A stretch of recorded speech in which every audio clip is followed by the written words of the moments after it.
கர்த்தருடைய நாமத்திற்கு மகிமை உண்டாகட்டும். கடந்த 9 நாட்களாக நாம் இருதயத்தினுடைய சுத்திகரிப்பை குறித்து நாம் பேசிக் கொண்டிருக்கிறோம். கர்த்தர் அநேக காரியங்களை நமக்கு வெளிப்படுத்தி கொண்டிருக்கிறார். அநேகருக்கு விடுதலையும் கொடுத்து கொண்டிருக்கிறார். அதை நினைத்து நம் தேவனுக்கு நன்றி சொல்லணும். இதனாலே நேற்று நம்ம பார்த்தோம், ஒவ்வொரு உறுப்புகளாக சொல்லி நம்ம என்ன பண்ணோம், நம்ம நேற்று ஜெபித்தோம். கர்த்தர் நமக்கு விடுதலை தந்திருக்கிறார். தொடர்ந்து அந்த ஜெபத்தை நீங்க தொடர்ந்து செய்யுங்க. இந்த 21 நாட்கள் ஜெபம் முடிஞ்சதுக்கு அப்புறம் அந்த ப்ரேயர் பாயிண்ட்ஸ் நான் உங்களுக்கு நான் PDF ஆக நான் உங்களுக்கு அனுப்புறேன். நீங்க அதை பிரிண்ட் அவுட் எடுத்து நீங்க அதை ஜெபிக்கலாம். இந்த நாளிலே நாம் அடுத்த கட்டத்திற்குள்ளாக போகிறோம். முதலாவது டெலிவரன்ஸ்க்காக ஜெபிச்சோம். விடுதலைக்காக இருதயத்தின் அறைகள், அவயவங்கள், இவை எல்லாவற்றிலும் கர்த்தர் நமக்கு விடுதலை தந்திருக்கிறார். இப்போ லூக்காவில் ஆண்டவராகிய இயேசு கிறிஸ்து சொன்ன அந்த சம்பவத்தின்படி ஒரு காரியத்தை சொன்னார் இல்லைங்களா? பிசாசானவனை இருதயத்திலிருந்து வெளியேற்றினதுக்கு அப்புறம் அந்த இருதயம் எப்படி இருக்கும்? நல்லா நீட்டா சுத்தமா எப்படி இருக்குங்களா? ஜோடிக்கப்பட்டு பெருக்கப்பட்டு அழகா இருக்குமா. அப்போ அதுல தேவையான காரியங்களினாலே அந்த இருதயத்துல நம்ம என்ன பண்ணணும்? நிரப்பணும். நிரப்பாத பட்சத்துல அந்த அசுத்தாவி வெளியில போய் சுத்திட்டு திரும்ப தான் விட்டு வந்த வீட்டிற்கு திரும்ப போவேன்னு சொல்லி போகுமா. உள்ள போகும்போது பார்த்தா வீடு எப்படி இருக்கு? இப்போ நல்லா நீட்டா கூட்டி ரொம்ப ரூம் நீட்டா இருக்குது. அதனால இப்ப என்ன பண்ணுமா, இடம் நிறைய இருக்குன்னு சொல்லி தன்னை காட்டிலும் இன்னும் கொடியதான 7 ஆவிகளை கூட்டிட்டு வந்து அந்த மனுஷனுடைய இருதயத்திற்குள்ளாக தங்கிவிடும். அப்ப இயேசுப்பா சொல்றாரு, அந்த மனுஷனுடைய முன்னிலைமையை காட்டிலும் அவனுடைய பின்னிலைமை ரொம்ப மோசமா இருக்கும் அப்படின்னு சொல்லி. ஆகையினாலே நம்முடைய இருதயத்தை சுத்திகரிக்கிறது முக்கியம். அதை விட ரொம்ப முக்கியம் ஆவியானுடைய நிறைவினாலே அந்த ஒவ்வொரு அறைகளையும் நம்ம நிரப்புவது. அடுத்து 11 நாட்களுக்கு, இன்னைக்கு 10வது நாள், அடுத்த 11 நாட்களுக்கு நாம் பரிசுத்த ஆவியானவருடைய தன்மையையும் அவரினாலே நம்முடைய இருதயத்தை எப்படி நிரப்பிக் கொள்வதையும் குறித்து நாம் பார்க்க போகிறோம். சோ முதல்ல 9 நாள் பேசினது எதை பத்தி பார்த்தோம்? விடுதலைக்காக பார்த்தோம். நாம் அறைகள் எவ்விதமா சுத்தமாக்கப்படணும், எவ்விதமா நம்முடைய இருதயத்தை பரிசுத்தமா காத்துக்கொள்ளணும், அதுக்கப்புறம் எவ்விதமான தாக்கங்கள் இருதயத்துக்குள்ள வருது, அது அப்புறமா நம்மளுடைய கை கால்கள் இதெல்லாம் எப்படி சுத்தமா வச்சுக்கணும், எங்கெங்கெல்லாம் அசுத்தாவி தங்கி இருக்கோம் அப்படின்றதெல்லாம் நம்ம பார்த்தோம்.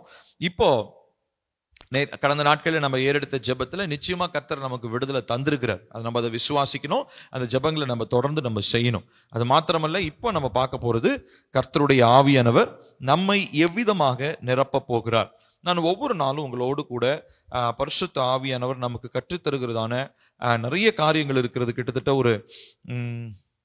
ஒரு 30 காரியங்கள் இருக்கிறது.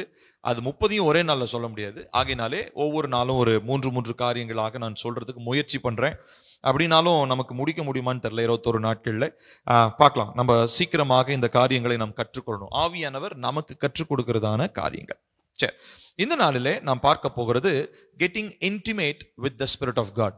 பரிசுத்த ஆவியானவரோடு இன்னும் நெருக்கமாய், அதாவது இப்ப நம்முடைய இருதயத்தின் அறைகளிலே அவரை எப்படி நாம் சுமந்து செல்வது, இதை குறித்து நாம் இன்னும் அதிகமாக பார்க்க போகிறோம்.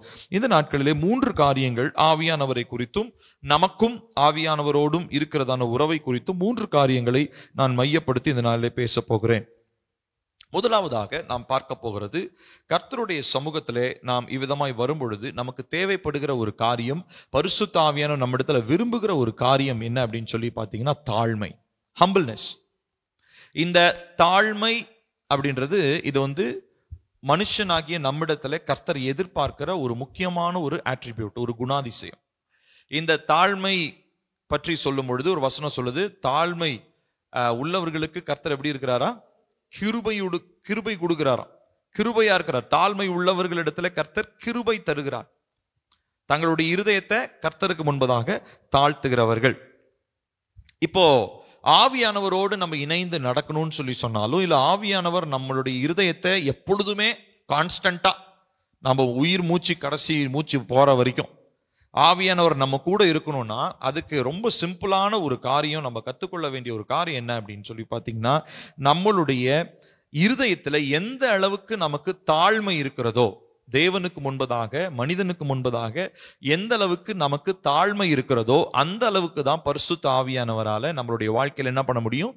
கிரியை செய்ய முடியும். நான் சொல்றது புரியுதுங்களா? இப்போ இருதயத்தினுடைய சுத்திகரிப்புக்காக ஜெபம் பண்ணிட்டோம், நல்லதுதான்.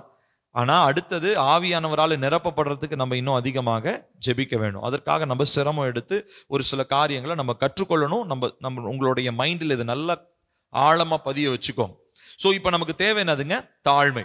பொதுவாக இந்த தாழ்மையை நம்ம எங்க மிஸ் பண்ணுவோம் அப்படின்னு சொல்லி சொன்னா, ஜெபிக்கிற நேரத்திலேயோ இல்லை ஒரு காரியத்திற்காக தீர்மானம் எடுக்கிற நேரத்திலேயோ நம்ம அந்த காரியத்தை நம்ம மிஸ் பண்ணிடுவோம். என்ன பண்ணுவோம் அப்படின்னா, என்னால இதை செய்ய முடியும், நான் இந்த காரியத்தை நான் எத்தனை தாட்டி பார்த்துருக்கிறேன், நான் பார்க்காததா அப்படின்ற பேச்சு, இல்லை என்னால் இந்த காரியத்தை என்னுடைய பலத்தினால சாதிக்க முடியும், என்னுடைய படிப்பினால சாதிக்க முடியும் அப்படின்னு சொல்லி நமக்குள்ள எண்ணம் வருது பார்த்தீங்களா? இந்த எண்ணம் எல்லாமே தேவன் விரும்புகிற தாழ்மைக்கு எதிரான எண்ணங்களாக இருக்கிறது. அப்ப தாழ்மை அப்படின்றது நம்முடைய இருதயத்துக்குள்ள நிரப்பணும்னு சொல்லி சொன்னா, முதலாவது நான் என்கிறதான அந்த எண்ணம் நம்மளை விட்டு அகற்றப்பட வேண்டும். எப்போ செல்ஃப், அதாவது சுயம் என்கிற ஒன்று, நான் இதை செஞ்சிருவேன், நான் அதை சாதிச்சிருவேன், நான் அப்படி பண்ணியிருக்கேன், நான் இப்படி பண்ணியிருக்கிறேன் அப்படின்னு சொல்லி ஒரு மனிதன் தன்னைத்தானே பேச ஆரம்பிக்கிறானோ, அங்கே பரிசுத்த ஆவியானுடைய நிறைவு அவனுடைய வாழ்க்கையில காணப்பட முடியாது. ஸோ அப்போ முதலாவது இந்த ஹம்பிள்னஸ்ன்றது ரொம்ப முக்கியமான காரியம். இந்த தாழ்மையை குறித்து நம்ம பார்க்கும் பொழுது இது ரொம்ப அவசியமானதும், ஒரு மனிதன் ஆவிக்குரிய வாழ்க்கையில இன்னும் ஒரு முன்னேற்ற பாதையில போறதுக்கு இந்த தாழ்மை அப்படின்றது ரொம்ப ரொம்ப அவசியமானதாக இருக்கிறது. இப்போ நம்ம பரிசுத்தத்தை தேடி நம்ம தேவனுக்குள்ள வந்திருக்கிறோம் இல்லைங்களா? இருதயத்துல கர்த்தர் நமக்கு பரிசுத்தத்தை தந்திருக்கிறார். இப்போ what does it take for a man to stay in purity is humbleness. ஒரு மனிதன் பரிசுத்தத்தை தேடி வந்திருக்கிறான். இப்ப இந்த பரிசுத்தத்துல தங்கி இருக்கணும்னா அவனுக்கு என்ன தேவை? தாழ்மைன்றது ரொம்ப ரொம்ப அவசியம். சோ தாழ்மை இருந்தாதான் கர்த்தருடைய பரிசுத்தம் நம்முடைய இருதயத்துல என்ன பண்ண முடியும்? வெளிப்பட முடியும். தாழ்மை இல்லைன்னு சொல்லி சொன்னா நம்மளுடைய இருதயத்துல கர்த்தருடைய பரிசுத்தம் தங்க முடியாது. சோ நீங்க நல்லா ஒண்ணு தெளிவா புரிஞ்சுக்கலாம். எந்த மனுஷன் தன்னை பத்தி எப்பயுமே பெருமையா பேசிக்கிட்டே இருக்கிறான், நான் அங்க போனேன், நான் இங்க வந்தேன், நான் யார் தெரியுமா, நான் எப்படி பண்ணேன் தெரியுமா, நான் அந்த ஊருக்கு போனேன் தெரியுமா, இந்த ஊருக்கு போனேன் தெரியுமா, எல்லாமே பெரிய சாதனை நீ பண்ணியிருக்கலாம், உலகத்தையே நீ கவுத்திருக்கலாம். ஆனா உன்னிடத்துல என்ன கிடையாது? பரிசுத்தம் இல்ல. சோ கர்த்தருடைய பரிசுத்தம் எங்க இருக்குமா? எந்த மனிதனுடைய இருதயத்துல தாழ்மை இருக்கிறதோ அந்த மனிதனுடைய இருதயத்துல பரிசுத்தம் இருக்கும். அப்போ இந்த தாழ்மை அப்படின்ற ஒரு பிரச்சனைனாலதான் விழுந்து போன சத்ருவும் விழுந்தான் இல்லைங்களா? சத்ரு எதனால விழுந்தான்? தன்னை தேவனுக்கு மேலாக உயர்த்தினதுனாலே. தாழ்மை இல்லாம தேவனுக்கு மேலாக நான் போவேன், அவருக்கு மேலாக போய் சிங்காசனம் போடுவேன் அப்படின்னு சொல்லி சொன்னதுனாலதான் பிசாசு என்ன பண்ணப்பட்டான்? தேவ தூதனா இருந்தவன் பிசாசாக அவன் என்ன பண்ணப்பட்டான்? கீழே தள்ளப்பட்டான் என்று சொல்லி நாம் பார்க்கிறோம். சோ இதை வச்சு பார்க்கும்போது தாழ்மைன்றது தேவனுக்கு விரோதமான ஒரு காரியமாக இருக்கிறது. அது பரிசுத்தத்திற்கு விரோதமான ஒரு குணாதிசயமாக இருக்கிறது. இப்போ பரிசுத்த ஆவியானவரோடு இந்த நல்ல ஐக்கியத்துல நம்ம இருக்கணும்னு சொல்லி சொன்னா தாழ்மை என்பது ரொம்ப ரொம்ப அவசியமாக இருக்கிறது. சரி, ஏன் இதை நம்ம இந்த நாளில பார்க்கிறோம் அப்படின்னு சொல்லி சொன்னா, இந்த திருத்துவத்துல, அதாவது பிதா குமாரன் பரிசுத்த ஆவி இருக்காரு இல்லைங்களா? நம்ம யாரை ஆராதிக்கிறோம்? மூன்றில் ஒன்றாய் இருக்கிறதான தேவனை ஆராதிக்கிறோம். பிதா குமாரன் பரிசுத்த ஆவியாகிய திரியேக தேவனை ஆராதிக்கிறோம். அதுல இந்த பரிசுத்த ஆவியானவர் தான் இப்ப யாரு கூட இருக்கிறாரு? நம்ம கூட இருக்கிறார். பிதா எங்க இருக்கிறாரு? பரலோகத்துல இருக்கிறார். இயேசு கிறிஸ்து இந்த பூமிக்கு ரத்தம் சிந்தி திரும்ப பரலோகத்துக்கு எடுத்துக்கொள்ளப்பட்டு இப்ப நமக்காக பரிந்து பேசுறார். சரி, இப்போ நம்ம கூட இருக்கிற பரிசுத்த ஆவியானவர் இருக்காரு இல்லைங்களா? இவர் ரொம்ப ரொம்ப சென்சிட்டிவான ஒரு நபர். இந்த மூன்று பேர்ல யாரு? பிதா குமாரன் பரிசுத்த ஆவியில ரொம்ப சென்சிட்டிவா, அதாவது ரொம்ப உணர்ச்சி பூர்வமா செயல்படக்கூடிய ஒரு நபர் யாருன்னா மூன்றாவதா இருக்கக்கூடியதாகிய பரிசுத்த ஆவியானவர். இவர் ரொம்ப உணர்வுள்ளவர். அதனால இவருடைய உணர்ச்சிகளுக்கு நம்மளுடைய உணர்ச்சிகள் ஏக பொருத்தமா இணைஞ்சிருச்சுன்னா நம்மளுடைய வாழ்க்கையில தேவன் விரும்புகிற பரிசுத்தத்தை என்ன பண்ண முடியும்? வெளிப்படுத்த முடியும். நம்மளுடைய உணர்ச்சிகளும் அவருடைய உணர்ச்சிகளும் ஒன்றோட ஒண்ணு இணையில பொருத்தமாகல அப்படின்னா கண்டிப்பா வாழ்க்கையில என்ன வரும்? பிரச்சனைகள் வரும். நான் சொல்றது புரியுதா? இப்போ உதாரணத்துக்கு ஒரு ஆண் ஒரு பெண்ணை திருமணம் செய்யும் பொழுது அவர் என்ன பண்றாரு? அவர் வாழ்நாள்ல இவங்களோட கூட நான் இருப்பேன் இல்லையா? ஒரு பொருத்தனை பண்றாரா? இவங்க தாலி கட்டும் போது என்ன பண்றாரு? அந்த கணவன் அந்த மனைவியோடு கூட நான் வாழ்நாள் ஃபுல்லா இருப்பேன்னு ஒரு பொருத்தனை பண்றாரா? இப்ப இதே மாதிரிதான் நம்ம ரட்சிக்கப்படுற நாளில ஆவியானவர் நம்ம கூட ஒரு பொருத்தனை பண்ணார். இவனோடு கூட நான் இருப்பேன். ஏன்னா இவன் யாரை நம்புறான்? இயேசுவை நம்புறனால எனக்குள்ள இருப்பேன்னு பொருத்தனை பண்ணி என்குள்ள வந்துட்டாரு. ஆனா நிறைய விசுவாசிகளுடைய பிரச்சனை என்னன்னா, நம்ம இன்ஃபேக்ட் இன் ரிட்டர்ன் நம்ம பரிசுத்த ஆவியானவரோடு நம்ம எந்த பொருத்தனையுமே பண்ணல. இதுதான் நம்ம மிஸ் பண்ண ஒரு பெரிய ஒரு தவறுதல். என்ன தெரியுங்களா? ஆவியானவர் நம்மோட பொருத்தனை பண்ணிட்டார். ஏன்னா இயேசுவை நம்ம நம்புறதுனால நமக்குள்ள அவர் வாசம் பண்றார். ஆனா நிறைய பேரு நம்ம இன் ரிட்டர்ன் பதிலுக்கு நான் அவரோடு எந்த பொருத்தனையும் நான் பண்ணவே இல்லை. அப்படியே பண்ணாலும் அது ஞாயிற்றுக்கிழமை ஆராதனையில பண்ற ஒரு பொருத்தனை தான். பரிசுத்தமா இருப்பேன், ஜெபம் பண்ணுவேன், பைபிள் படிப்பேன், இதெல்லாம் சும்மா உங்க திருப்திக்கு நீங்க சொல்லிக்கலாம். ஆனா பொருத்தனைன்னா என்ன அப்படின்னா, வாழ்நாள் ஃபுல்லா நான் அவங்களோட இருப்பேன். இப்போ நான் என் மனைவிக்கு மோதிரம் அணிந்த போதோ இல்லை நான் தாலி கட்டும் போதோ நான் அவங்களுக்கு என்ன பொருத்தனை பண்ணேன், நான் உன்னோட இருப்பேன். அதுக்கு பதிலாக அவங்களும் எனக்கு என்ன பண்ணாங்க, பொருத்தனை பண்ணாங்க. நானும் உங்களுடைய உயர்விலும் தாழ்விலும் எல்லாத்திலும் நானும் உங்களோட இருப்பேன். ஸோ இப்போ இந்த திருமணம் மாதிரி, இந்த திருமணன்ற உறவு எவ்வளோ ரொம்ப முக்கியமானதும் அவசியமானதுமா ஒரு மனுஷனுடைய வாழ்க்கையில இருக்குதோ, அதே போலதான் ஆவிக்குரிய வாழ்க்கையில பரிசுத்த ஆவியானவர் நம்மோடு பண்ணுகிற பொருத்தனை அது அவர் பண்ணிடுவார். ஏன்னா அவர் அதெல்லாம் மாற மாட்டார். அவர் அதுக்காக தான் வந்திருக்கிறாரு நம்முடைய இருதயத்துக்குள்ள. ஆனா நம்ம இன் ரிட்டர்ன் பதிலுக்கு நாம் அவரோடு பொருத்தனை செய்வது இல்லை. சோ இன்னைக்கு நம்ம செய்ய போற பொருத்தனை என்ன தெரியுங்களா?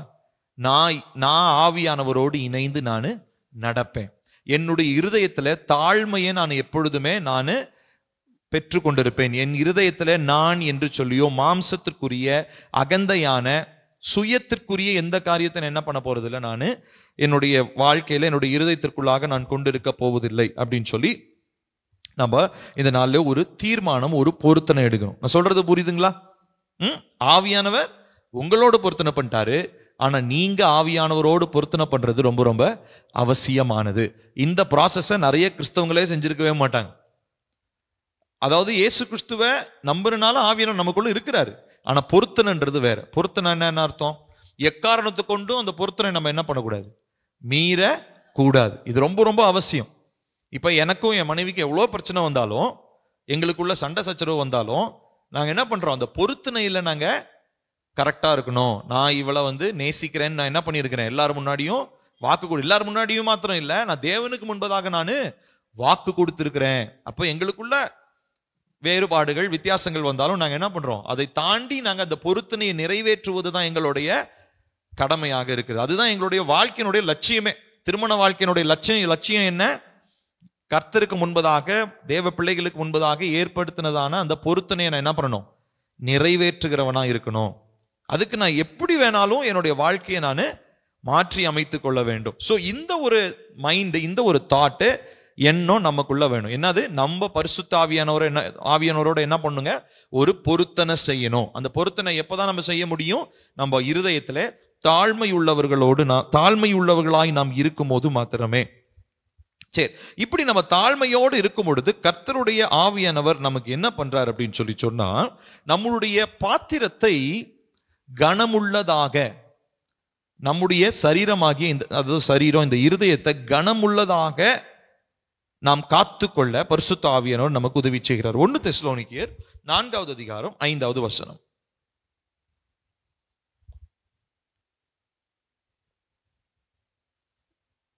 உங்களில் 1 தெசலோனிக்கேயர் 4:5 வாசிக்கலாமா?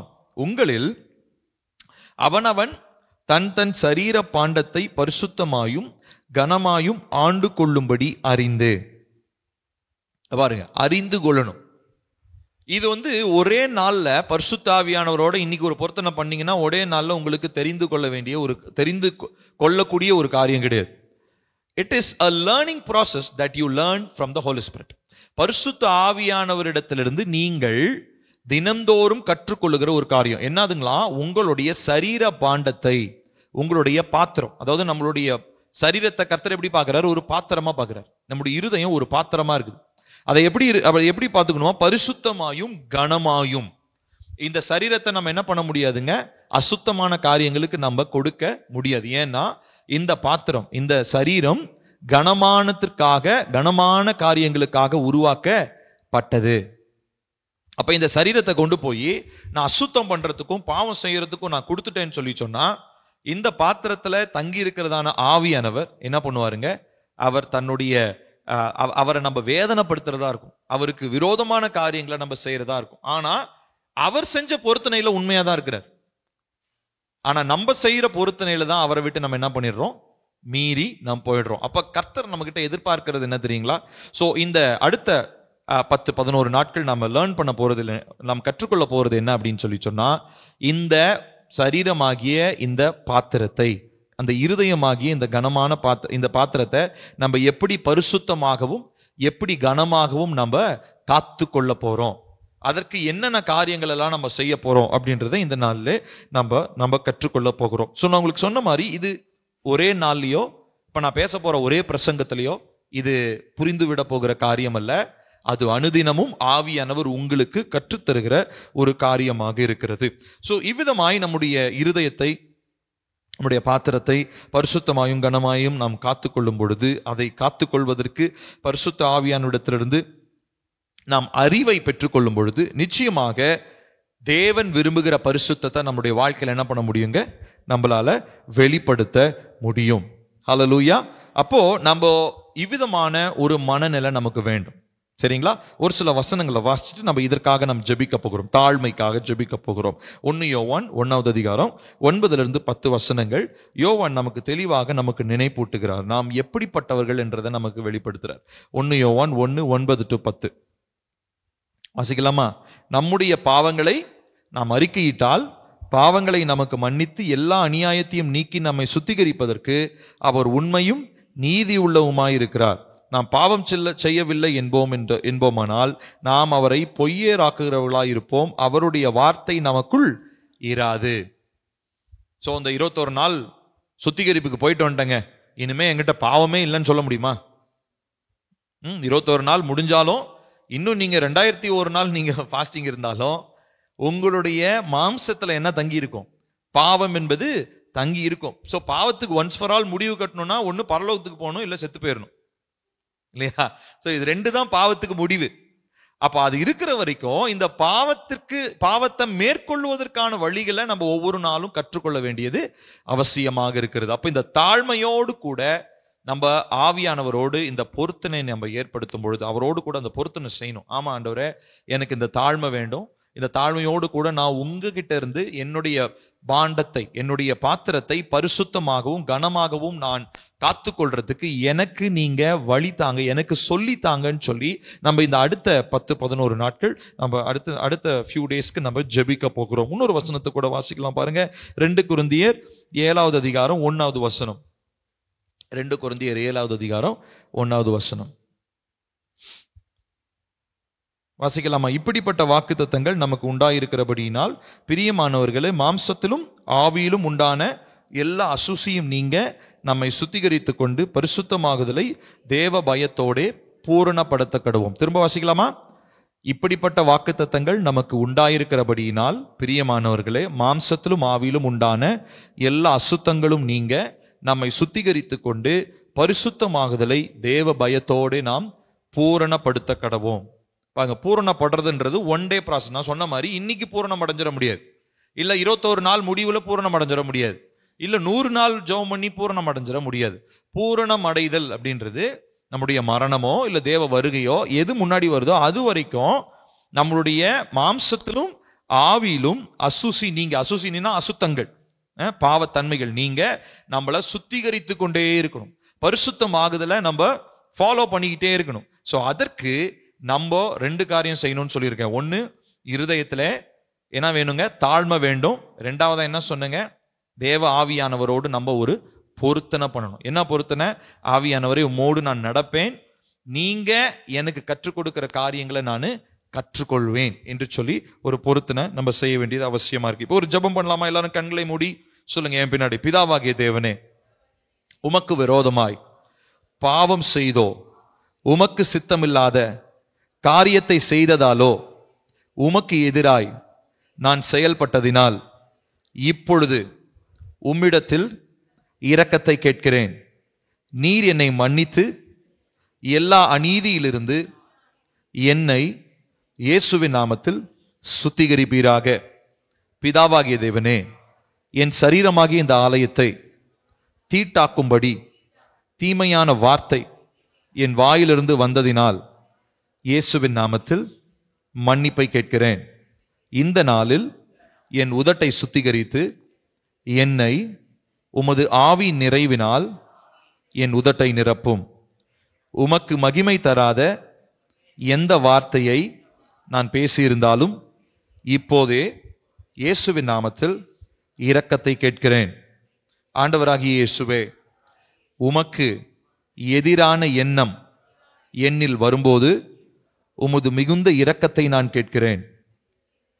நீர் எனக்கு உண்மையுள்ளவைகள், ஒழுக்கமுள்ளவைகள், நீதியுள்ளவைகள், கற்புள்ளவைகள், அன்புள்ளவைகள், நற்கீர்த்தி உள்ளவைகள் இவைகளையே சிந்தித்துக் கொண்டிருக்க சொன்னீரே. அவைகளையே நான் சிந்திக்க எனக்கு ஆவியின் பலனை தாரும்.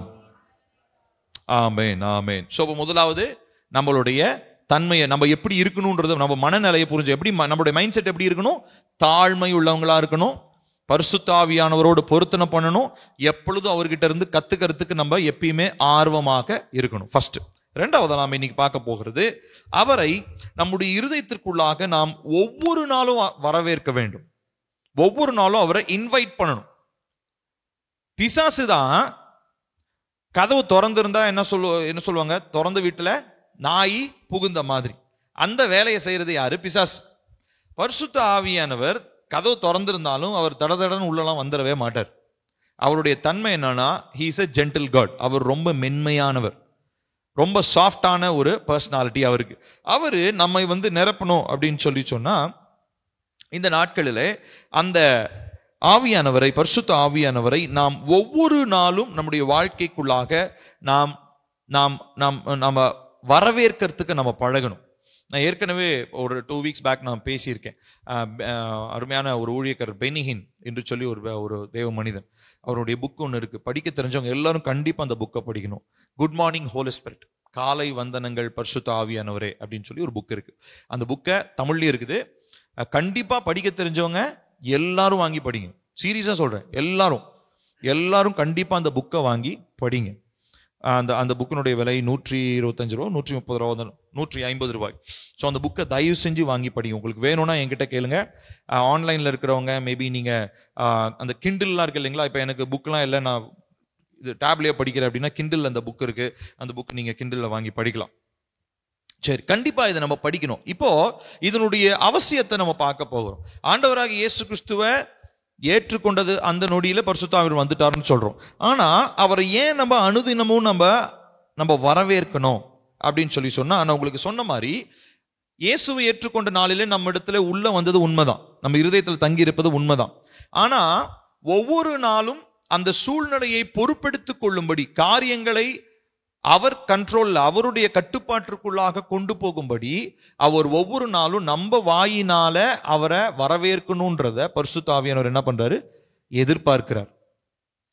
ஒருவேளை அவரு ரட்சிக்கப்பட்ட நாள்லயே வந்ததுல இருந்து உங்க கூடயே இருந்து உங்க எல்லாத்தையும் கண்ட்ரோல் பண்ணான்னு நீங்க என்ன சொல்லுவீங்க? நீங்க என்ன தெரியுமா சொல்லுவீங்க? நான் உங்களை கேட்டேனா, இந்த விஷயம் நானே இதை என்ன பண்ணிருப்பேன், சமாளிச்சிருப்பேன். நீங்க என்ன பண்ணீங்க விஷயத்த, நான் ஒரு விஷயம் யோசிச்சேன், நீங்க ஒரு விஷயத்த குழப்பி விட்டு போயிட்டீங்கன்னு நீங்க சொல்லிடக்கூடாது இல்லையா? அதனால ஆவியானவர் என்ன பண்றாருன்னா, ஒவ்வொரு நாளும் நீங்க அழைச்சாதான் உங்களுடைய வாழ்க்கைக்குள்ள அந்த நிறைவை தருவார். அது உங்களுக்குள்ள இருப்பாரு வேற, உங்களுக்கு உள்ள இருக்கிறது வேற, உங்களுக்குள்ள இருந்து நிறைவை தர்றது வேற.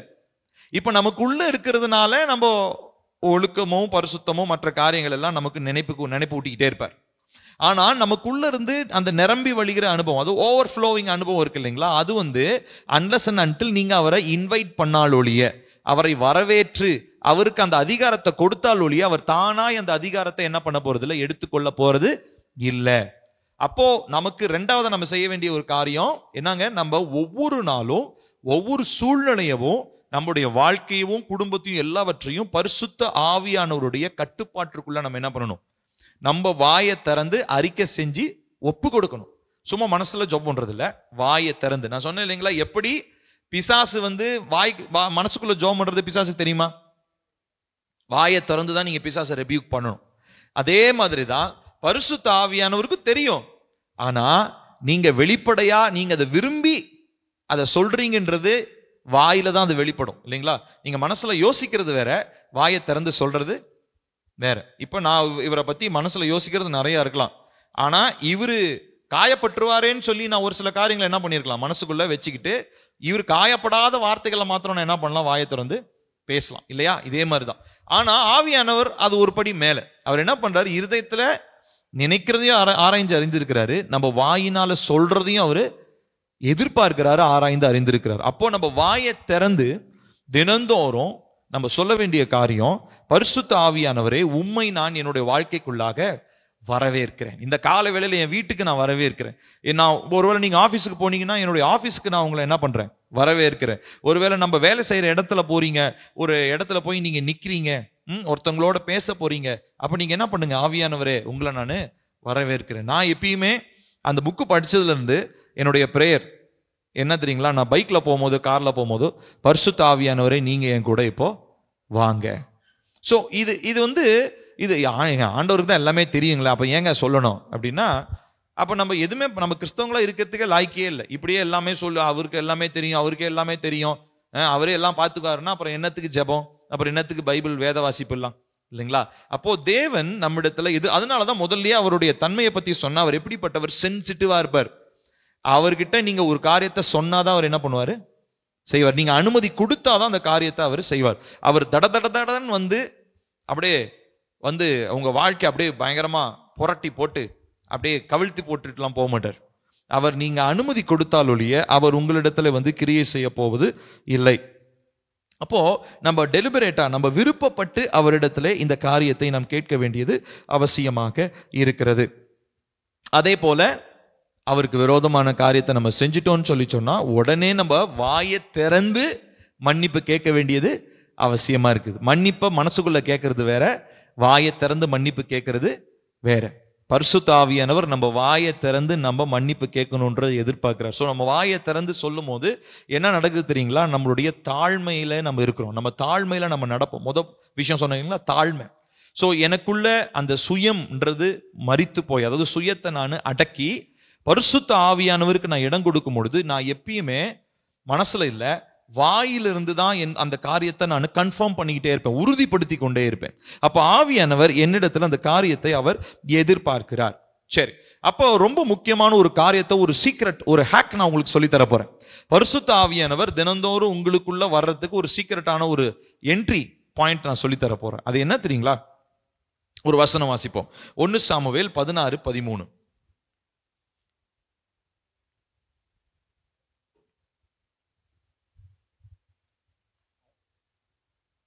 1 சாமுவேல் 16:13 வாசிக்கலாம். அப்பொழுது சாமுவேல் தைல கொம்பை எடுத்து அவனை அவன் சகோதரர் நடுவில் அபிஷேகம் பண்ணினான். அந்நாள் முதற்கொண்டு கர்த்தருடைய ஆவியானவர் தாவீதின் மேல் வந்து இறங்கி இருந்தார். சாமுவேல் எழுந்து ராமாவுக்கு போய்விட்டான். இப்போ இங்க தாவீது அபிஷேகம் பண்ணப்படுகிறத பார்க்கிறோம். தாவீது அபிஷேகம் பண்ணப்படுறதுக்கு ஒரு காரியம் பயன்படுத்தப்பட்டுச்சு. என்ன அப்படின்னா எண்ணெய், ஆயில். நீங்க எல்லாரும் எண்ணெய் யூஸ் பண்றீங்களா? எண்ணெய் நான் போன வாரத்தில் சொன்னேன், நீங்க எல்லாரும் எண்ணெய் என்ன பண்ணும், உங்கள் சரீர அவயவங்கள பாடியில பூசுங்கன்னா நான் சொல்லி கொடுத்தேன், ஞாபகம் இருக்கா? இயேசுவின் ரத்தம்னு சொல்லி உங்களுடைய சரீரத்துல நீங்க பூசணும். இப்ப இதே மாதிரி தான், இதே விதத்துல தான் இந்த எண்ணெய்ன்றது இப்ப என்ன தெரியுங்களா, இப்ப அடுத்த ஸ்பெஷலான ஒரு விஷயம், எண்ணெயில எண்ணெய்ன்றது தேவன் பயன்படுத்துகிற ஒரு காரியம். இன்ஃபேக்ட் பரிசுத்த ஆவியானவரையே நம்ம நியூ டெஸ்டமெண்ட்ல நிறைய இடத்துல வந்து அவரை எண்ணெயாகவே நம்ம பார்க்கிறோம். சரிங்களா? அந்த அந்த ஜெப தூபம் நமக்குள்ள இருந்து பற்றி எரியணும்னா பரிசுத்த ஆவியானுடைய அந்த எண்ணெய் நமக்குள்ள இருக்கணும் அப்படின்லாம் நம்ம நிறைய இடங்கள்ல நம்ம பார்க்கிறோம். சோ இந்த எண்ணெய் அப்படின்றது ரொம்ப முக்கியமான ஒரு மீடியம்னா என்னன்னா ஒரு வழி. என்ன வழி? பரிசுத்த ஆவியானவர் உங்களுக்குள்ளாக வந்து தங்குவதற்கு. ஸோ ஒவ்வொரு நாளும் இப்போ நம்ம எண்ணெயை, அதாவதுங்க எண்ணெயை வந்து நீங்கள் எதுக்காக இதுக்கு முன்னாடி அப்ளை பண்ணீங்கன்னு எனக்கு தெரியாது. ஒருவேளை உங்கள் தலை சூடாக கூடாதுன்னு அப்ளை பண்ணியிருக்கலாம், முடிக்காக நீங்கள் அப்ளை பண்ணியிருக்கலாம். ஆனால் நீங்கள் இனிமேட்டு எண்ணெயை நீங்கள் எப்படி தெரியுமா பார்க்கணும்? எந்த எண்ணெய் இருந்தாலும் சரி, எண்ணெய் எப்படி தெரியுமா பார்க்கணும்? பரிசுத்த ஆவியானவர் அதன் மூலமாக எனக்குள் வருகிறார். நான் சொல்றது புரியுதா? அப்போ நீங்கள் ஒவ்வொரு நாளும் தலைக்கு எண்ணெய் வைக்கிறீங்களா? ஒரு சிலர் தலைக்கு எண்ணெய் வைக்கிறது இல்லை, வைக்கலனாலும் அட்லீஸ்ட் ஒரு சொட்டு எண்ணெய்னாச்சும் எடுத்து உங்க தலை மேல லைட்டா வச்சு, பரிசுத்த ஆவியானவரை இந்த எண்ணெயின் மூலமாக நீர் எனக்குள்ளாக முழுவதுமாக ஆளுகை செய்யும். இது வந்து ஒரு மெத்தட். இது ஒரு விதம். பரிசுத்த ஆவியானவர் எண்ணெயின் மூலமாக ஒரு மனிதனுடைய அவயவங்களுக்குள்ளாக, சரீரங்களுக்குள்ளாக நுழைவதற்கு பரிசுத்த ஆவியானவர் ஏற்படுத்தி கொண்டிருக்கிற ஒரு விதம். இந்த விதத்தை ஓல்ட் டெஸ்டமெண்ட்ல இருந்தே நம்ம பார்க்கிறோம். இதை கண்டிப்பா நம்ம இதை செய்ய நம்ம பழகணும். சரிங்களா? ஸோ எண்ணெய் வைக்கும் போது நீங்க என்ன ஜெபம் பண்ணணும்? இயேசுவின் ரத்தம் மாத்திரம் இல்லை, தலை மேல ஒரு சொட்டு எண்ணெய் எடுத்து இப்படி நீங்க உச்சம் தலையில வச்சு, பரிசுத்த ஆவியானவரே எனக்குள்ள இன்னைக்கு நீங்க வாங்க, உங்களுடைய ஆளுகை இந்த எண்ணெயின் மூலமாக என்னுடைய சரீரத்தின் ஒவ்வொரு உறுப்புகளிலும் என்ன பண்ணணும்? பாய்ந்து செல்லணும். ஆவியானவர் என்னுடைய சரீரத்தின் அவயவங்களில் எல்லாம் நீங்க நிரம்பி இருக்கணும்னு சொல்லி நம்ம ஒவ்வொரு நாளும் நம்ம ஜெபிக்க வேண்டுங்க. பாருங்க, சாமுவேலை பத்தி நம்ம பார்க்கிறோம். தாவீதை பத்தி தைல கொம்ப சாமுவேல் எடுத்து என்ன பண்றாரு? அவருடைய சகோதரர் நடுவில் அவனை அபிஷேகம் பண்ணினார். வசனம் பாருங்க, அந்நாள் முதற்கொண்டு கர்த்தருடைய ஆவியானவர் தாவீதின் மேல் இறங்கி இருந்தார். சும்மா வாயில சொல்லிட்டு போயிருக்கலாம் இல்லையா? சாமுவேல், தாவீதே கர்த்தர் உன்னை தெரிந்து கொண்டார், இன்னையிலிருந்து நீ பெரிய ஆளாயிடுவ, இன்னையிலிருந்து நீ பெரிய ராஜாவாயிடுவேன்னு சும்மா வாயில சொல்லிட்டு போயிருக்கலாம். ஆனா அவர் எதை பயன்படுத்துறாரு? எண்ணெயை பயன்படுத்துகிறார். சோ அந்த எண்ணெய்ன்றது ஒரு இம்பார்ட்டன்ட் மீடியம், வழி. பரிசுத்த ஆவியானவர் ஒரு மனிதனுடைய சரீரத்திற்குள்ளாக நுழைவதற்கு ஒரு முக்கியமான வழி என்னதுங்க? எண்ணெய். ஆகையினால எண்ணெய் நீங்க எதற்கு இதுக்கு முன்னாடி பயன்படுத்துங்களோ அதெல்லாம் எனக்கு தெரியாது. ஆனா இன்றையிலிருந்து நீங்க எண்ணெயை பயன்படுத்தும் போது உங்க உச்சம் தலையில ஒரு சொட்டை எண்ணெய் எடுத்து வச்சுட்டு, பரிசுத்த ஆவியானவர் என்ன சொல்ல போறீங்க? பரிசுத்த ஆவியானவரே, இந்த சரீரத்துல நீங்க முழுவதுமாக ஆளுகை செய்யுங்க, ஒவ்வொரு அவயவங்களும் நீங்க ஆளுகை செய்யுங்க, என் அறைகளுக்குள்ளாக நீங்க ஆளுகை செய்யுங்கன்னு சொல்லி வாயை திறந்து, மனசுக்குள்ள இல்ல, நான் சொன்ன மாதிரி அவர் வாயை திறந்து நம்ம அவரை என்ன பண்ணணுங்க? வரவேற்கணும். சரீரத்துக்குள்ள வரவேற்கணும், அவயவங்களில வரவேற்கணும், இருதயத்தின் அறைகளுக்குள்ளாக நம்ம அவரை வரவேற்க வேண்டியது அவசியமாக இருக்கிறது. ஸோ அனாயிண்டிங் ஆயில், இந்த அபிஷேக எண்ணெய் அப்படின்றது இட் இஸ் அ சேனல். இது ஒரு விதம், இது ஒரு மீடியம். என்னத்துக்காக? பரிசுத்த ஆவியானவர் நமக்குள்ளாக வருகிறதுக்காக. இதை பத்தி இன்னொரு இடத்துல கூட ஒரு வசனம் இருக்கு பாருங்களேன். சங்கீதம் 89:20. சங்கீதம் 89:20. சங்கீதம் 89:89-20 வாசிக்கலாமா? என் தாசனாகிய தாவீதை கண்டுபிடித்தேன், என் பரிசுத்த தைலத்தினால் அவனை அபிஷேகம் பண்ணினேன். இப்ப பாருங்க, இந்த வேர்டு நான் வாசிக்கும் போது எனக்கு ரொம்ப ஆச்சரியமா இருந்தது. என் தாசனாகிய தாவீதை கண்டுபிடித்தேன். I found him. ஆங்கிலத்துல ஃபவுண்ட், கண்டுபிடிச்சிட்டேன் அப்படின்னா அதுக்கு முன்னாடி ஏதோ ஒண்ணு பண்ணிருக்கிறாங்கன்னு அர்த்தம். என்ன பண்ணிருக்கிறாங்க? ஏங்க, ஒரு பொருள் இருக்கு, கண்டுபிடிச்சிட்டேன் அப்படின்னா என்ன அர்த்தம்? அதை தேடிட்டு இருக்கிறாங்கன்னு அர்த்தம். நான் சொல்றது புரியுதா? இந்த பொருள் இங்க இருக்குது அப்படின்னு சொல்றது வேற, இந்த பொருளை நான் கண்டுபிடிச்சிட்டேன்னு சொல்றது வேற. கண்டுபிடிச்சிட்டேன்னா என்ன அர்த்தம்? அதை நான் ரொம்ப நேரமா நான் என்ன பண்ணிட்டு இருக்கிறேன்? தேடிட்டு இருக்கிறேன். அதுக்கப்புறம் என் கைக்கு அது சிக்கிடுச்சு. அப்பதான் எந்த வார்த்தையை பயன்படுத்தும்? கண்டுபிடிச்சிட்டேன். இப்போ தேவன் என்ன பண்றாரு? சவுல ராஜாவா ஆக்குனதுக்கு அப்புறத்துல இருந்து சவுல் ஆண்டவர் விட்டு தூரம் போக ஆரம்பிச்சிட்டான். லைட்டா அவனுக்குள்ள பெருமை வந்துருச்சு. தேவன் சொன்ன வார்த்தைக்கு அவன் கீழ்ப்படியில. இப்போ அதனால என்ன பண்றாருன்னா, ஆண்டவர் இஸ்ரவேல்ல வேற யாராவது இருக்கிறாங்களான்னு சொல்லி என்ன பண்றாராம்? தேடி கொண்டே இருக்கிறார். அவர் சர்ச் பண்றாரு. அதே மாதிரிதான் இன்னைக்கு கிறிஸ்தவங்க நிறைய பேர் இருக்கலாம். நம்ம சர்ச்சில் ஒரு 200 பேர் விசுவாசிகளா இருக்கலாம். ஆனா இந்த 200 பேரையும் நல்லா கவனிக்கணும். இந்த 200 பேரையும் ஆண்டவர் நிரப்புவான்றது உறுதி கிடையாது. நான் திரும்ப சொல்றேன், 200 பேர் நம்ம சர்ச்சில் இருக்கிறாங்கன்னா 200 பேர் மேலேயும் பரிசுத்த ஆவியானுடைய ஆளுகை இருக்குன்றது உறுதி கிடையாது. ஆண்டவர் என்ன தெரியுங்களா பண்றாரு? அந்த 200 பேர்ல யாரு தனக்கு விருப்பமானவங்களை செய்வாங்கன்றதை என்ன பண்றாரு? தேடிக்கிட்டு இருக்கிறார். இப்ப நம்ம சர்ச்சில் 200 பேர் வந்தனால எப்பா எல்லாரும் 200 பேரும் தேவ ஆவியால் நிரப்பப்பட்டவங்க, 200 பேரும் பரிசுத்தமானவங்க, 200 பேரும் பரலோகத்துக்கு போயிடுவாங்க, வாய்ப்பே கிடையாது. அப்போ தேவன் என்ன பண்றாருன்னா தேடி கொண்டு இருக்கிறார். God is searching. என்னத்தை தேடுறாருன்னா தனக்கு விட்டு கொடுக்கிறவர்கள், தன்னுடைய வார்த்தைக்கு கீழ்ப்படுகிறவர்கள். நான் சொன்ன மாதிரி பரிசுத்த ஆவியனுடைய நிறைவை தங்களுடைய வாழ்க்கையில பெற்றுக்கொண்டு அவருடைய வழிகளின்படி நடக்கிறவங்களை அவர் என்ன பண்றாருங்களா? அவர் தேடி கொண்டு இருக்கிறார். சோ அந்த மாதிரி தேடிட்டு இருக்கும் போதுதான் எங்க போய் தேடி இருக்கிறார் அவருக்கு? அவருடைய கண்கள் எங்க பார்த்து இருக்குது? தாவீது என்ன பண்ணிக்கிட்டு இருந்தான்? வீட்லயா இருந்தான்? காடுகளிலே ஆடு மாடு மேய்ச்சிக்கிட்டு இருந்தான். ஆடுகளை மேய்த்து கொண்டிருந்தான். மரத்தடியில உட்கார்ந்துட்டு இருந்தான். தேவன் தேடணும்னா போர் சேவர்களை போய் தேடி இருக்கலாம். சண்டை போடுற இடத்துல இருந்தாங்க அவங்க. இல்ல வீடுகளில் தேடி இருக்கலாம், இல்ல ஒருவேளை அரண்மனைகளில் யாராவது சவுலுடைய மகன்களை கூட தேடி இருக்கலாம். ஏன் யோனத்தான் கூட தான் இருந்தாரு, அவரை கூட தேடி இருக்கலாம். ஆனா பாருங்க, கர்த்தர் தனக்கு பிரியமானவனை யாரு, பிரியமான காரியங்களை யாரு செய்வாங்கன்றத கர்த்தர் என்ன பண்ணிருக்கிறாரு, அறிஞ்சு வச்சிருக்கிறார். அதனால அவங்கள தேடுறாரு. அவங்கள தேடி அவங்க மேல யோசிச்சு பாருங்க, ஒருவேளை இந்த ப்ராசஸே நடக்காம, அதாவது சாமுவேல் தாவீதை சந்திக்காம நேரடியாவே காட்டிலேயே போய் ஆடு மேய்ச்சிட்டு இருக்கும் போதே பரிசுத்த ஆவியானவர் தாவீது மேல இறங்குறதுக்கு இறங்கியிருக்கலாமா இல்லையா? பண்ணியிருக்கலாம். ஆனா அப்படி செஞ்சிருந்தா, நல்லா கவனிக்கணும், அப்படி செஞ்சிருந்தா தாவீது என்ன சொல்லுவாரு, நான் உங்ககிட்ட கேட்டேனா, நான் உங்ககிட்ட கேட்டேனா, இப்படி நீங்களா டைரக்டா என்னை இப்படி ஆளுகை செஞ்சுட்டு இப்ப என்னை ஒருவேளை அந்த பாவம் செய்யும் போது அவர் சொல்லியிருப்பார், பத்சேபாளத்துல பாவம் செய்யும் போது ஒருவேளை அது சாக்கு போக்கா சொல்லியிருக்கலாம். ஆனா இவர் பாருங்க, இவர் கர்த்தர் தேடி அந்த வாய்ப்பை அவர் கொடுக்கிறார். அது சாமுவேல் மூலமா ஒரு சான்ஸ் வருது. அதுக்கப்புறம் பாருங்க, கர்த்தருடைய ஆவியானவர், அந்த வசனத்தை படிச்சோம் இல்லைங்களா, கர்த்தருடைய ஆவியானவர் தாவீதின் மேல் இறங்கி இருந்தார். சோ அந்த ஃபுல்னஸ் ஆஃப் த ஸ்பிரிட்டுக்கு தாவீது விட்டு கொடுத்தார்.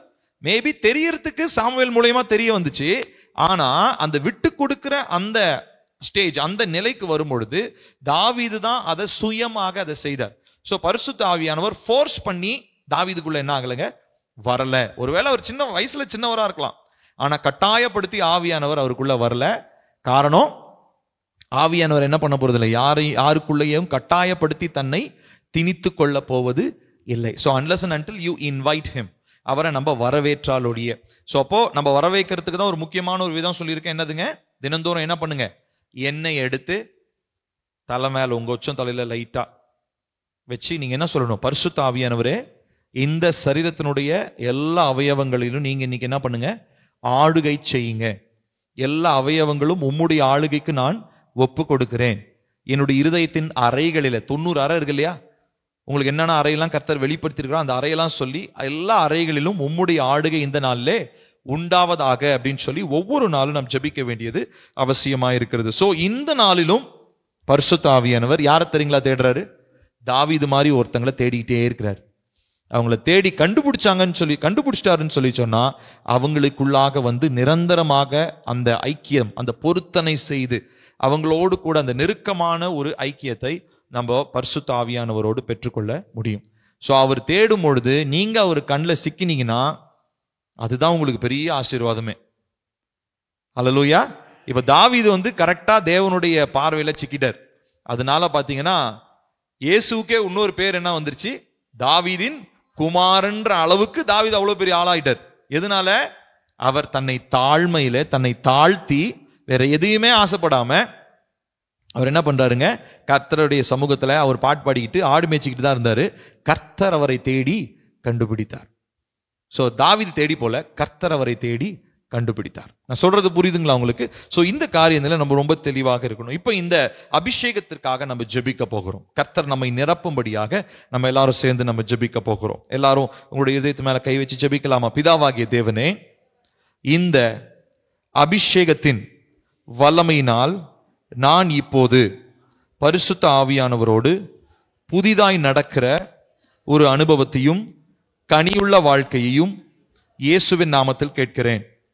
தேவனே, உம்முடைய வார்த்தை சொல்லுகிறது, தாவீது அபிஷேகம் பண்ணப்பட்ட நாளிலிருந்து ஆவியானவர் அவன் மேல் தங்கியிருந்தார் என்று சொல்லி, ஆகவே இந்த நாளிலிருந்து பரிசுத்த ஆவியானவர் என் மேல் எப்போதும் இருப்பீராக, என்னை மூடிக்கொள்வீராக.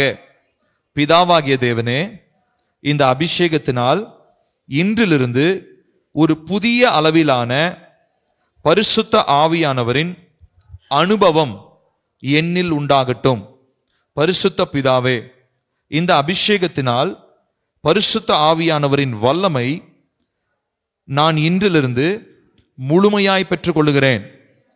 பரிசுத்த ஆவியானவர் தன்னை கட்டாயப்படுத்தி என்னில் எந்த காரியமும் செய்வதில்லை என்பதை நான் அறிந்திருக்கிறேன். ஆகவே நான் முழு மனதோடு விருப்பத்தோடு பரிசுத்த ஆவியானவரின் நிறைவை என் இருதயத்தின் அறைகளில் கேட்கிறேன். இயேசுவின் நாமத்தில் பிதாவே, ஆமென். சோ 2 காரியம் பார்த்திருக்கிறோம். முதலாவது என்ன பார்த்தோம்? தாழ்மையா எப்படி இருக்கணும், ரெண்டாவதா பரிசுத்த ஆவியானவரோடு நம்ம ஒரு பொருத்தனை பண்ணணும் அப்படின்றதையும், அடுத்ததா இப்படி நம்ம செய்யும் பொழுது ஆவியானவர் நமக்கு காரியங்களை கற்றுக் கொடுப்பார் அப்படின்னு சொன்னேன். ரெண்டாவதா என்ன பார்த்தோம், எப்படி நம்ம அவரை அழைக்கணும். ஒவ்வொரு நாளும் அவரை நம்ம அழைக்கணும். அதை அழைக்கிறதுக்கு சிம்பிளா ஒரு காரியத்தை சொல்லி கொடுத்துருக்கிறேன். எண்ணெய் எடுத்து உங்க தலைமையில ஒவ்வொரு நாளும் வச்சு ஒவ்வொரு நாளும் உங்களுடைய சரீரத்தை கர்த்தருக்கு நீங்க பிரதிஷ்டை பண்ணணும். ஒவ்வொரு நாளும், நேற்று இன்னைக்கெல்லாம் கிடையாது, போன வருஷம் பண்ணேன், போன மாசம் கிடையாது. பரிசுத்த ஆவியானவரை நீங்க தினந்தோறும் பெற்றிருந்தாலும் காலையில எந்திரிக்கும் போது உங்க கூட தான் இருக்கிறார். ஆனாலும் உங்க சரீரத்தை நீங்க வாயை திறந்து அறிக்கை செஞ்சு இந்த சரீரமாகிய ஆலயத்தை தினந்தோறும் எண்ணெயினால நம்ம என்ன பண்ணோம், பிரதிஷ்டை பண்ண வேண்டியது அவசியம். என்னன்றது ஒரு இம்பார்ட்டன்டான ஒரு மீடியம். அது கர்த்தர் பல இடங்கள்ல பயன்படுத்தி இருக்கிறார். ஆகையினாலே பிப்ளிக்கலான ஒரு காரியம் தான் இது. என்னங்க புதுசா என்னமோ ஒன்று சொல்றீங்களா யோசிக்க கூடாது. பிப்ளிக்கலா எல்லாருமே இதை பயன்படுத்தி இருக்கிறாங்க.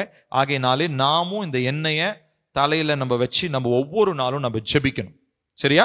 இப்ப மூணாவதா நாம் பார்க்க போகிறது, பரிசுத்த ஆவியானவரோடு நாம் உறவு கொள்ள வேண்டும். அதாவது இதுக்கு ஆக்சுவல் வேர்டு போட்டிருக்கிறாங்க. ஏசாயா 1:18 அந்த வேர்டு இருக்குது, வழக்காடணும், டு ரீசன் வித் ஹிம்.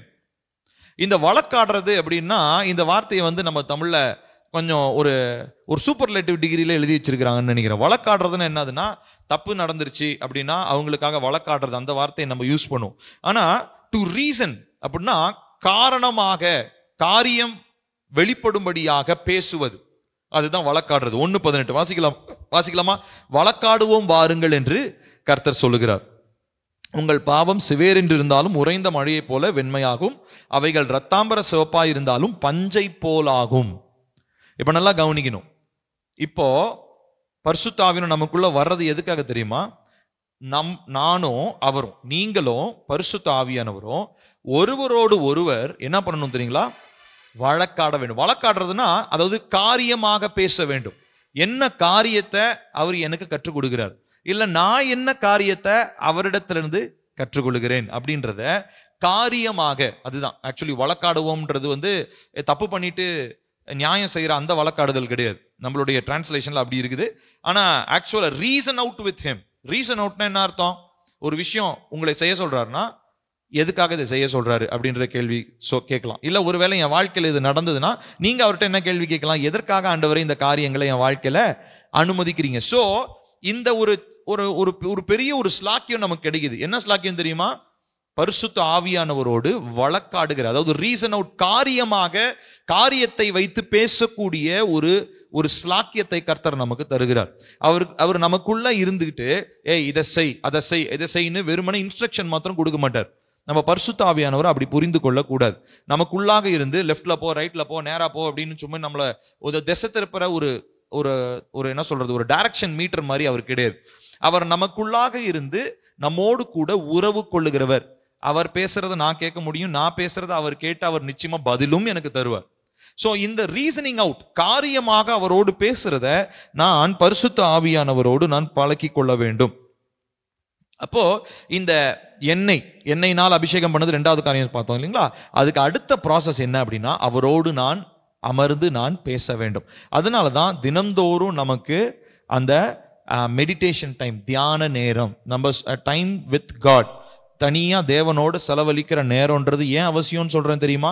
அந்த டைம்ல தான் பரிசுத்த ஆவியானவரோடு நம்ம என்ன பண்றோம், காரியமாகும்படி நாம் பேசுகிறோம். குடும்ப ஜெபம் வேற, சர்ச்சில் ஜெபம் பண்றது வேற. இதெல்லாம் இருந்தாலும் தினந்தோறும் தனிப்பட்ட முறையில ஒரு மனிதன் ஆவியானவரோடு நேரத்தை செலவிடணும். என்னத்துக்காக நேரத்தை செலவிடுறாரு? சும்மா இல்ல, தன்னுடைய இருதயத்திலாம் சொல்லி புலம்பிட்டு இருக்கிறது கிடையாது. இவர் சொல்ற போது அவரு கேட்கிறாரு, அதே மாதிரி அவரும் திரும்ப என்ன பண்ணுவார், நம்மோடு பேசுவார். இதுதான் காரியம் ஆகும்படி பேசுதல், ஒரு காரியத்தை வெளிப்படுத்தும்படி பேசுதல். இல்ல என் வாழ்க்கையில மறைந்திருக்கிற காரியத்தை அவர் வெளிப்படுத்துவார், இல்ல வரப்போகிற காரியங்களை குறித்து அவர் வெளிப்படுத்தலாம். இல்ல என் காரியத்தில் இருக்கிறதான, என் வாழ்க்கையில இருக்கிறதான விஷயங்களை குறித்து சந்தேகம் வரும்போது நான் அவர்கிட்ட கேட்கலாம். சோ இந்த ரீசன் அவுட் பண்றதுன்றது ரொம்ப ரொம்ப அவசியம். இப்போ நம்ம இந்த ஆவியானுடைய உறவுன்றது இது ஒன் சைடு ரிலேஷன்ஷிப் கிடையாது, ஒருதலை உறவு இது கிடையாது. இது இரு பக்கமும் ஒரு பார்ட்டிசிபேஷன் அவசியம். இரு பக்கமுமே பங்கு வகிச்சு இரு பக்கமுமே உற்சாகமாய் பங்கு வகிக்கிறது ரொம்ப ரொம்ப அவசியம். பரிசுத்த ஆவியானவர் நம்ம கிட்ட மாத்திரமே பேசிட்டு இருக்கிறது அது உறவே கிடையாது. நம்மளும் பரிசுத்த ஆவியானவரோடு பேசணும். சொல்றது புரியுதுங்களா? நிறைய பேர் இவங்க பரிசுத்த ஆவியானவர்கிட்ட பேசிட்டு இருப்பாங்க, ஆனா பரிசுத்த ஆவியானவர் பேசுறதை இவங்க கேட்க மாட்டாங்க. அப்படி இருந்தா நிச்சயமா நான் சொன்ன மாதிரி, நான் முதல்லயே ஆரம்பிக்கும் போதே சொன்னேன் இல்லைங்களா, இந்த நிறைவு நமக்குள்ள வரலன்னா போன பிசாசு இன்னும் 7 பிசாசை கூட்டிட்டு வந்து ஒட்டு மொத்தமா நம்முடைய இருதயத்துக்குள்ள உட்காந்துரும். சோ நான் சொல்ல போறது எல்லாமே உங்களுடைய இருதயத்தை நீங்கள் எப்படி ஆவியானவராலே நிரப்பிக் கொள்ள வேண்டும் என்கிறதான விதங்களை சொல்றேன். சோ இதுக்கு முன்னாடி வரைக்கும் நீங்க மாத்திரம் தேவன்கிட்ட பேசிட்டு இருந்திருக்கலாம். ஆனா இனிமே நீங்க என்ன கேட்க போறீங்க தெரியுமா? பரிசுத்த ஆவியானவரே, நீங்க பேசுறத நானு கேட்கணும். நீங்க பேசுறதுக்கு என்னுடைய செவிகள் உணர்வுள்ளதா இருக்கணும். வசனத்தின் மூலமா பேசுவாரு, பாட்டு மூலமா பேசுவாரு, நம்மோடு பேசுகிற தேவனாக அவர் இருக்கிறார். இதனாலதான் நிறைய பேர் வந்து பாத்தீங்கன்னா இன்னைக்கு இருக்கிற இந்த சொசைட்டில நிறைய பேர் சொல்ற ஒரு காரியம், I need a me time அப்படின்வாங்க. மீ டைம், மீ டைம்னா என்ன அர்த்தம்? எனக்குன்னு ஒரு நேரம் வேணும். பரிசுத்த ஆவியானவர் உள்ள வந்துட்டாருன்னா உங்களுக்குன்னு ஒரு நேரமே கிடையாது. அந்த மீ டைம் எனக்குன்னு, இப்ப நிறைய மதர்ஸ்லாம் அதை சொல்லுவாங்க. நிறைய தாய்மார்கள்லாம் பார்த்தீங்கன்னா, இப்போ இருக்கிற ரொம்ப மாடர்ன் தாய்மார்கள்லாம் வந்து, நான் என் புருஷனுக்காக வேலை செய்கிறேன், என் பிள்ளைக்காக வேலை செய்கிறேன், அது இதெல்லாம் செஞ்சு எனக்குன்னு என்ன இல்லை, நேரமே இல்லை. எனக்குன்னு தனிமையில் ஒரு நேரமே இல்லை. எனக்குன்னு பிடிச்ச காரியத்தை எனக்கு செய்யறதுக்கு நேரமே இல்லை. இப்படி சொல்றவங்க வந்து அம்மாவாக தகுதியே கிடையாது இல்லையா? அம்மானாலே அதுக்கு என்னதான் தியாகம் தான் இல்லைங்களா? அவங்களுக்கே நேரம் இல்லைனாலும் அவங்க என்ன பண்றாங்க? ஆமா. அதனால இப்ப இருக்கிற விமென் வந்து மதர் ஆயிட்டாங்க பாத்தீங்களா? அவங்களால இந்த விஷயத்தை ஏத்துக்கிறதே ரொம்ப கஷ்டமா இருக்குது. அப்ப மதர்ன்றதே என்னன்னா காம்ப்ரமைஸ் தான் அர்த்தமே. மதர் அப்படின்னா அந்த கேரிங் நேச்சர். கேரிங்க வந்து 24 மணி நேரத்துல நான் 20 மணி நேரம் தான் நான் கவனிப்பேன், மிச்சம் 4 மணி நேரம் எனக்கு வேணும் அப்படின்னா அது என்ன தாயின்னு சொல்ல முடியுமா அவங்கள? இல்ல மதர்ன்னு சொல்ல முடியுமா?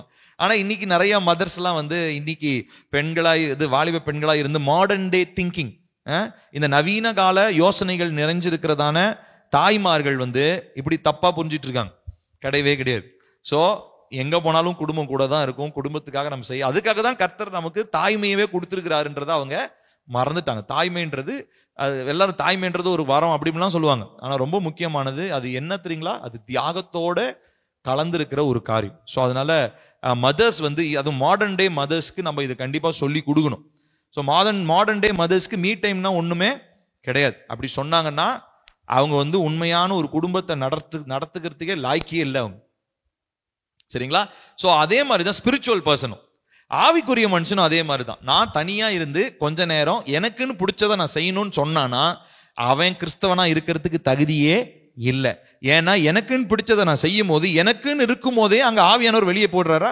அப்ப எனக்குன்னு இருக்கும் போது எனக்குள்ள இருந்து வெளிப்படுறது மாம்சம் தான். அப்ப மாம்சத்தினுடைய கிரியைகளை தான் எனக்குன்னு நான் அந்த 1 மணி நேரத்திலயோ 1/2 மணி நேரத்திலயோ எனக்குன்னு பிடிச்ச நேரத்துல நான் செய்வேன். சோ அப்போ அப்படி செய்யும் போது என்ன நடக்கும்? திரும்ப என்னுடைய வாசல்களை நான் திறந்து கொடுத்துருவேன். சத்ரு நுழைகிறதான வாசல்களை நான் திறந்து கொடுப்பேன். சோ பரிசுத்த ஆவியானவர் நம்மோடு கூட அந்த காரியமாகும்படி பேசும் பொழுது, ரீசன் அவுட் பண்ணும் பொழுது ஒன்னு புரிஞ்சுக்கணும், உங்க வாழ்க்கையில ஒன்ஸ் ஃபார் ஆல் ஒரு காரியம் மாற்றப்படுது. என்ன? Me time. எனக்குன்னு என்கிறதான ஒரு நேரமே இனிமே நம்முடைய வாழ்க்கையில் இருக்க போறது இல்லை, இருக்கக்கூடாது. அப்படி இருந்துச்சுன்னா ஆவியானவரால நம்முடைய வாழ்க்கையில வந்து கிரியை செய்ய முடியாது. ஆவியானவர் 24/7 நம்முடைய வாழ்க்கைக்குள்ள நிரம்பி இருக்கணும்னு அவர் விருப்பப்படுறார். அவர் எப்பொழுதுமே அவரோடு கூட ஐக்கியம் படும்படியாக அவர் எதிர்பார்க்கிறார். சோ இந்த ஐக்கியத்தை விட்டு நான் வெளியே போகும் பொழுது கண்டிப்பா மாம்சத்தினுடைய கிரியைகளும் வரும். அதே நேரத்துல சத்ரு நுழையக்கூடியதான வாசல்கள், ஜன்னல்கள், வாசல்கள், கதவுகள் எல்லாத்தையும் என்ன பண்ணிடுவேன்? நான் திறந்து கொடுத்துருவேன். சோ மீ டைம்னாலே அங்க பிசாசு நுழையறதுக்கு வாசல் திறக்கப்படுதுன்னு அர்த்தம். இது நல்லா தெளிவா எழுதி வச்சுக்கோங்க உங்க இருதயத்துல. மீ டைம்ன்ற வேர்டு வந்துச்சுனாலே பிசாசு உள்ள நுழைவதற்கான ஒரு நேரம் அது. ஆனா எப்போ ஆவியானவரால நம்ம நிரப்பப்பட்டிருக்கிறோமோ அப்போ நிச்சயமா நம்ம எல்லா வாசல்களையும் நம்ம காவலோடு என்ன பண்ண முடியும்? நம்மளால காத்துக்கொள்ள முடியும். சோ இது ஒரு கொலாபரேட்டிவ் எஃபர்ட்னு சொல்லுவோம். கொலாபரேட்டிவ் எஃபர்ட்னா சேர்ந்து இணைந்து செய்கிறதான ஒரு வேலை. இப்போ ஒரு வேலையை தனியா செய்யறது வேற, ஒரு வேலையை இன்னொருத்தருடைய துணையோடு செய்யறது வேற. இன்னொருத்தருடைய துணையோடு செய்யும் பொழுது சீக்கிரமா முடிக்க முடியும். அது வந்து இன்னும் எஃபிஷியண்டா இருக்கும், ஒர்க் வந்து நேர்த்தியாக இருக்கும். அப்போ ஒரு வேலையை இன்னொருத்தரோட நம்ம இணைந்து செய்யும் பொழுது நம்முடைய வேலை சுலபமாகும் இல்லைங்களா? ஸோ அதே போலதான் நம்முடைய ஆவிக்குரிய வாழ்க்கையில ஒவ்வொரு காரியத்திலும் ஆவியானவரோடு நாம் இணைந்திருக்க வேண்டியது ரொம்ப ரொம்ப அவசியமாக இருக்கிறது. சரி, நிறைய பேர் எப்படி புரிஞ்சுக்குவாங்க, இதெல்லாம் ரொம்ப வளர்ந்து தேர்ந்த கிறிஸ்தவங்களுக்கு தாங்க, இது எனக்கெல்லாம் இது அவசியம் இல்லை அப்படின்னு நினைப்பாங்க. கிடையவே கிடையாது. ரட்சிக்கப்பட்ட எல்லாருக்கும் இந்த அனுபவம் அவசியம். வளர்ந்து தேர்ந்தவங்க 10 வருஷமா கிறிஸ்தவனா இருக்கிறவன் 5 வருஷமா இல்ல, முதல் நாள்ல இன்னைக்குதான் நீங்க ஏசப்பாவே தெரிஞ்சுக்கிட்டீங்கன்னா இன்னையில இருந்தே நம்ம அந்த பழக்கத்தை நம்ம பழகி கொள்ள வேண்டியது அவசியமாக இருக்கிறது. இப்படிப்பட்ட அனுபவம் இன்றிலிருந்தே இப்பொழுதிலிருந்தே நமக்கு அவசியமானதாக இருக்கிறது. there is no time to waste. பரிசுத்த ஆவியானவரோடு இல்லாம பல நேரத்தை இதுக்கு முன்னாடி நம்ம என்ன பண்ணிருக்கலாம், வீணடிச்சிருக்கலாம். ஆனா இனிமே ஆவியானவர் இல்லாம ஒரு நொடி கூட நீங்க என்ன பண்ணக்கூடாது, செயல்படக்கூடாது, வேஸ்ட் பண்ணக்கூடாது. தயவு செஞ்சு சொல்றேன், காரியங்களை நம்ம இனிமேட்டு ரொம்ப ரொம்ப சீரியஸா பார்க்கணும். நம்முடைய வாழ்க்கை ரொம்ப கவனத்தோட நம்ம வாழணும். நம்முடைய வாழ்க்கையில ஒரு ஜாக்கிரதை அவசியம். ரொம்ப முக்கியமா ஆவியானவரோடு இணைந்து நாம் நடக்க வேண்டியது ரொம்ப ரொம்ப அவசியமா இருக்குது. சரி, 2 காரியங்களை சொல்ல போகிறேன். முதலாவது, வாட் டு யூ ரீசன், என்ன காரியமாக நீங்க பேச போறீங்க. முதலாவது, தேவனுடைய இருதயத்தின் ஆழங்களை நீங்கள் அறிந்து கொள்ள போகிறீர்கள். பரிசுத்த ஆவியானவர் உங்களுக்குள்ளாக இருக்கும்போது தேவனுடைய ஆழங்களை உங்களுக்கு அவர் கற்றுத் தருவார். 2வதா, உங்களுடைய வாழ்க்கையை குறித்தும் எதிர்காலத்தை குறித்தும் ஆவியானவர் உங்களோடு பேசுவார். இதுதான் நீங்க ரீசன் அவுட் பண்ண போறீங்க. இந்த காரியம் தான் உங்களுக்கு கர்த்தர் உங்களோட பேச போறார். ஒன்னு தேவனுடைய ஆழங்கள், இன்னொன்று உங்கள் வாழ்க்கையின் நோக்கங்கள், உங்களுடைய லட்சியங்கள், இந்த காரியங்களை குறித்து. அடுத்ததாக எதிர்காலத்தை குறித்து உங்களோடு பேசுவார். எதிர்காலம், அந்த எதிர்காலம்ன்றது அது உங்களை குறித்த எதிர்காலமா இருக்கலாம், குடும்பத்தை பற்றின எதிர்காலமா இருக்கலாம், நீங்க போற சர்ச்சை பற்றின எதிர்காலமா இருக்கலாம், உங்களுடைய சமுதாயம் இருக்கு இல்லையா, உங்களுடைய சமுதாயத்தை பற்றின ஒரு எதிர்காலமா கூட இருக்கலாம். சோ அப்போ கர்த்தர் எதிர்காலத்தை உங்களுக்கு வெளிப்படுத்துகிறவராக இருக்கிறார். சோ காரியமாகும்படி பேசும்போது இந்த 3 காரியங்களை கர்த்தர் நமக்கு கற்றுத்தருகிறார். ஓகேங்களா? சரி, இப்போ எப்படி ரீசன் பண்றது, எப்படி அவரோடு காரியமாகும்படி பேசுறது அப்படின்ற அடுத்த காரியத்தை நம்ம பார்க்க போகிறோம். ஓகேங்களா? சோ முதலாவது அவர் எப்படி பண்ணுவார் அப்படின்னா, ஃபர்ஸ்ட் அவர் ஆரம்பிக்கிறது எப்படி ஆரம்பிப்பார்னா, தேவனுக்கு சித்தமில்லாத காரியத்தை ஃபர்ஸ்ட் உங்களுக்கு உணர்த்துவார். தேவனுக்கு இது இப்போ வரைக்கும் உங்க வாழ்க்கையில நீங்க செஞ்ச ஒரு காரியம் தேவனுக்கு சித்தம் இல்லைன்னா ஃபர்ஸ்ட் அதை தான் உணர்த்துவார். அவர் சித்தத்தை செய்யறதுக்கு முன்னாடி அவருக்கு சித்தம் இல்லாததை நம்முடைய வாழ்க்கையை விட்டு அகற்றுவார். நம்முடைய வாழ்க்கையை விட்டு சித்தம் இல்லாததை அகற்றாம அவருடைய சித்தத்தை என்ன பண்ண முடியாது, செய்ய முடியாது. திரும்ப சொல்றேன், கர்த்தருக்கு சித்தமானதை செய்யணும்னா முதல்ல கர்த்தருக்கு சித்தம் இல்லாதது நம்முடைய வாழ்க்கையை விட்டு வெளியே போகணும். சோ அவரு ஹவு டு வி ரீசன், எப்படி அவர் காரியத்தை அவர் வெளிப்படுத்துவார், முதல்ல அவருக்கு சித்தம் இல்லாததை வெளிப்படுத்துவார். அதை ஃபர்ஸ்ட் நம்ம வாழ்க்கையை விட்டு தூக்கி போடுவார், இல்ல வாழ்க்கையை விட்டு வெளியே போறதுக்கு ஒரு சூழ்நிலை ஏற்படுத்தி தருவார். அப்ப அந்த சூழ்நிலையில இருந்தோ அந்த காரியத்தில இருந்தோ நம்ம வெளியே வரும் பொழுது அடுத்து அவர் என்ன பண்ணுவார், தன்னுடைய சித்தத்தை அவர் வெளிப்படுத்துவார். ஓகேங்களா? அடுத்ததா மாம்சத்தை ஒடுக்குவதற்கு வேண்டிய பலனை தருவார். மாம்சத்தை ஒடுக்குவது, நம்ம ரிஜெக்ஷன் ஆஃப் த ஃபிளஷ், மாம்சத்தினுடைய கிரியைகள் இருக்கு இல்லையா, கண்கள் நிச்சை, மாம்சத்தின் நிச்சை, ஜீவனத்தின் பெருமை, இந்த காரியங்களை ஒடுக்கிறதுக்கு நமக்கு ஐடியாஸ் கொடுப்பார், நமக்கு ட்ரிக்ஸ் சொல்லி தருவார். ஒவ்வொரு நாளும் அவருடைய, உண்மையாலுமே சொல்றேன், நான் இந்த அனுபவத்துல நான் நடக்க ஆரம்பிச்சதுல இருந்து நிறைய காரியங்கள் என்னுடைய வாழ்க்கையில மாற்றப்பட்டதையும், கர்த்தர் ஒரு சில காரியங்களை, அதாவது நேற்று ஒரு விஷயத்த ஒரு விதத்துல நான் ஹேண்டில் பண்ணியிருப்பேன், ஆனா இன்னைக்கு வேற விதத்துல அது எஃபிஷியன்டா, அதாவது நேற்றை விட இன்றைக்கு இன்னும் அதிகமான ஒரு என்ன சொல்றது, ஒரு திறமையோடு அந்த காரியத்தை செய்யறதுக்கு கர்த்தர் ஒரு விதத்தை கற்றுக் கொடுத்திருப்பார். இது எதனால தெரியுமா? பரிசுத்த ஆவியானவரோடு இணைந்து அந்த காரியம் வாய்க்கும்படி பேசும் பொழுது, உறவு கொள்ளும் போது ரீசன் அவுட் பண்ணணும் அவரோட உட்காந்து. அப்ப ரீசன் அவுட் பண்ணணும்னா அந்த டைம் ரொம்ப எங்க, நான் இன்னும் ஈஸியா உங்களுக்கு சொல்றேனே, இப்போ நீங்க எல்லாம் இங்க உட்காந்துருக்கிறீங்க, நானும் தமிழ் மட்டும் ஒரு விஷயம் பேசணும்னா நான் இங்க இருந்த மைக்கிலேயே பேசுவேன். என்ன பண்ணுவேன், அவர் பக்கத்துல போய் அப்படி பக்கத்துல வா அப்படின்னு சொல்லி அவனை குனிய வச்சு நம்ம மெதுவா என்ன பண்ணுவேன், அவன்கிட்ட ஒரு விஷயத்த சொல்லுவேன். ஏன்னா இது எனக்கும் அவருக்கு மாத்திரம் இருக்கிறதான ஒரு நெருக்கமான ஒரு விஷயம், உங்களுக்குலாம் யாருக்கும் தெரியக்கூடாதுன்றனாலதான் என்ன பண்றேன், அவன் பக்கத்துல போய் நெருக்கமா பேசணும் இல்லைங்களா? சோ இதே மாதிரி ரீசன் அவுட்ன்றது, அவரோடு காரியமாகும்படி பேசுறது அப்படின்றது அவர்கிட்ட நெருக்கமா போய் வேற யாருமே உங்களுடைய இடையூறுக்குள்ள யாருமே வர கூடாது. அது மனைவியா இருந்தாலும் சரி, அம்மா அப்பா பிள்ளைங்க யாருமே இருக்கக்கூடாது. It is just you and God. நீங்களும் பரிசுத்த ஆவியானவர் மாத்திரம். இப்ப எப்படி நானும் இவரும் அப்படியே பக்கத்துல போய் ஒரு விஷயத்த பேசுற மாதிரி அவரோடு கூட அந்த நெருங்கி வந்து, அது ஒரு ஹாஃப் அன் ஹவரா இருக்கலாம், 1 ஹவரா இருக்கலாம், இல்ல கர்த்தர் உங்களுக்கு எப்படி நடத்துறாரோ அவ்விதத்துல நம்ம அவரோடு அந்த ரீசன் அவுட் பண்றதுன்றது ரொம்ப ரொம்ப அவசியமாக இருக்கிறது.